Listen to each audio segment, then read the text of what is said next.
Usual ಆಗಿ ಎಲ್ಲರೂ ಹೇಳ್ತಾರೆ think positive, feel positive, look positive. ಇದು ಒಂದು ಸ್ಟೈಲ್ ಆಗಿಬಿಟ್ಟಿದೆ.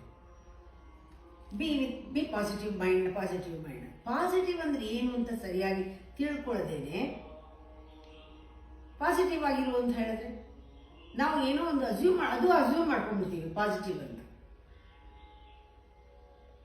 ಈಗ ಯಾರಿಗೋ ಒಬ್ಬರಿಗೆ ಮನೆಯಲ್ಲಿ ಯಾರೋ ಸತ್ತು ಹೋದ್ರು, ಅಥವಾ ಇನ್ನೇನೋ ಒಂದು ಶಾಕ್ ಆಯಿತು, ಕೆಲಸ ಹೋಯಿತು, ಅಥವಾ ಕಾಯಿಲೆ ಬಂತು, ಅಥವಾ ಏನೋ ಮಿಸ್ಅಂಡರ್ಸ್ಟ್ಯಾಂಡಿಂಗ್ ಬಂತು, ಡೈವರ್ಸ್ ಆಯಿತು. ಇದು ಮನುಷ್ಯರಲ್ಲಿ ಒಂದು ಸಮಾಜದಲ್ಲಿ ಇದು ಆಗ್ತಾ ಇರುತ್ತೆ. ಯಾವುದೋ ಒಂದು ಸಣ್ಣ ಪುಟ್ಟದ್ದು ದೊಡ್ಡದು ಆಗ್ತಾ ಇರುತ್ತೆ. ದೊಡ್ಡದು ಚಿಕ್ಕದು ನಾವು ಮಾಡ್ಕೊಳ್ಳೋದು ಆಗ್ತಾ ಇರುತ್ತೆ. ಯಾರೋ ಒಬ್ರಿಗೆ ಬಂದಾಗ ನಾವು ಅವ್ರಿಗೆ ಅಡ್ವೈಸ್ ಕೊಡೋಕೆ ಶುರು ಮಾಡ್ತೀವಿ. ಫೋನ್ ತಗೊಂತು ಅಂದರೆ ಅಡ್ವೈಸು. ನೀನು ಹಿಂಗೆ ಮಾಡು, ನೀನು ಹಿಂಗೆ ಮಾಡು, ನೀನು ಹಿಂಗೆ ಮಾಡು, ನೀನು ಹಿಂಗೆ ಮಾಡಬೇಕಾಗಿತ್ತು, ನೀನು ಅಡ್ವೈಸ್. ಯಾರಿಗೂ ಅಡ್ವೈಸ್ ಬೇಕಿಲ್ಲ ಅನ್ನೋದು ನಮಗೆ ಗೊತ್ತಾಗಬೇಕು.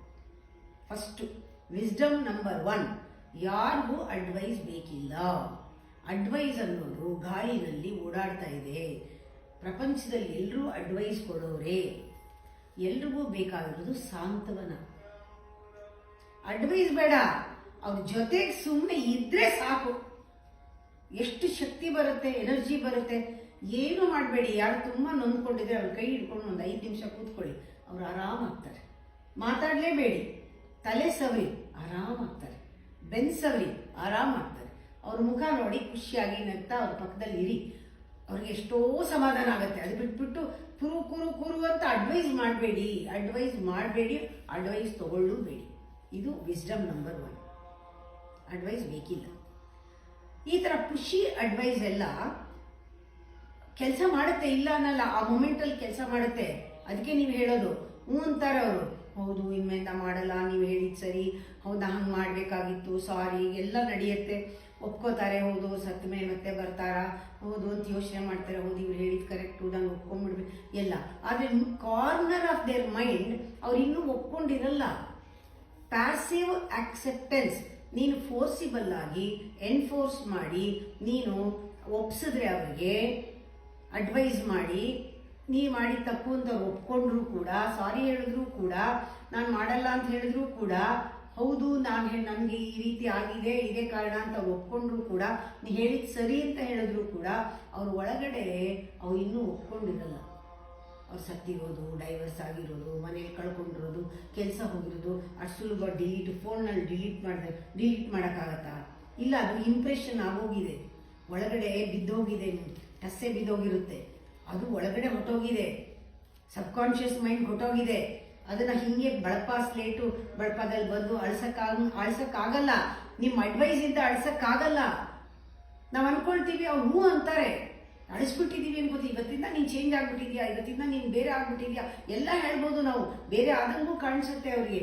ಇದಕ್ಕೆ ಹೇಳ್ತಾರೆ, ಇದಕ್ಕೆ ಟಾಕ್ಸಿಕ್ ಪಾಸಿಟಿವಿಟಿ ಅಂತ.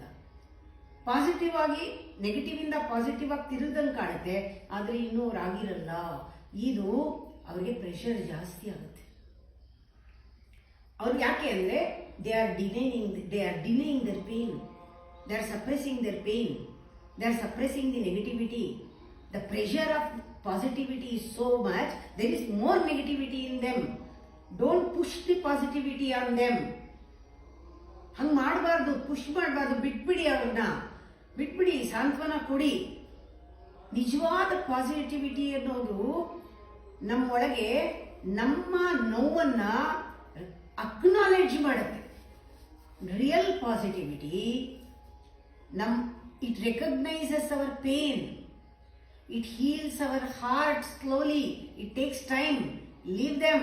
It heals our heart slowly. It balances or it settles our feeling. ನಮಗೆ ಒಳಗಡೆಯಿಂದ ನಮಗೆ ಚಾಲೆಂಜ್ ಬಂದು ನಾವೇ ಸರಿ ಹೋಗ್ತೀವಿ. ಅವ್ರನ್ನ ಬಿಟ್ಬಿಟ್ರೆ ಅವರೇ ಸರಿ ಹೋಗ್ತಾರೆ, ಅವ್ರಿಗೆ ರಿಯಲೈಸ್ ಆಗುತ್ತೆ. ಆ ಪಾಸಿಟಿವಿಟಿ ಅವರೊಳ್ಳೆ ಬರಬೇಕಾಗಿರೋದು. ಅವ್ರ ನೆಗೆಟಿವ್ನ ಅವ್ರು ರಿಯಲೈಸ್ ಮಾಡ್ಕೊಂಡಾಗ ಮಾತ್ರ ಹೊರಗಡೆ ಅಡ್ವೈಸ್ ಹೋಗಲ್ಲ.